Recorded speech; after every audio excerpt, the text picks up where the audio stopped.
Welcome back to my YouTube channel guys. আশা করি সবাই ভালো আছেন। তো আজকে আমি যে ব্রিজের মধ্যে আছি এটা হচ্ছে হরিপুর তিস্তা ব্রিজ, নতুন করে নাম দেওয়া হয়েছে মাওলানা ভাসানী সেতু। তো এই সেতু হচ্ছে অসাধারণ দৃশ্য। আমার হাতের রাইট সাইডে একটি ভবিষ্যতের জন্য রিসোর্ট হবে।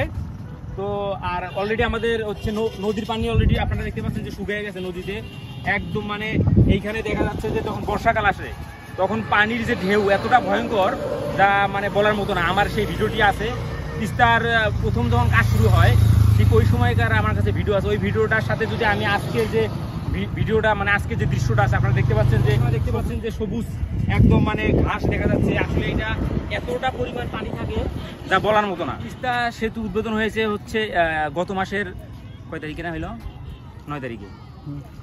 তো এই সেতুটি গত মাসের 9 তারিখে উদ্বোধন হয়েছে। তো এটা হওয়ার পর থেকে আপনারা দেখতে পাচ্ছেন যে ব্রিজের মধ্যে এত পরিমাণ লোক এবং বিভিন্ন জায়গায় থেকে মানুষ আসতেছে এই ব্রিজটি দেখার জন্য। তো আমার লাইফে প্রথম আজকে আমি চিলমারিতে গিয়েছিলাম এই সেতুর মাধ্যমে। তো যে জায়গায় আসলে কখনো যাওয়া হয় নাই, লাইফে প্রথম। আপনারা দেখতে পাচ্ছেন যে মানুষে ভরপুর। ওইদিকেও যদি দেখা যায় দেখতে পাচ্ছেন গার্লফ্রেন্ড বয়ফ্রেন্ড অনেকেই ঘুরতে আসতেছে বিভিন্ন জায়গা থেকে। তো এটা হচ্ছে গাইবান্ধা জেলার মধ্যে পড়ে।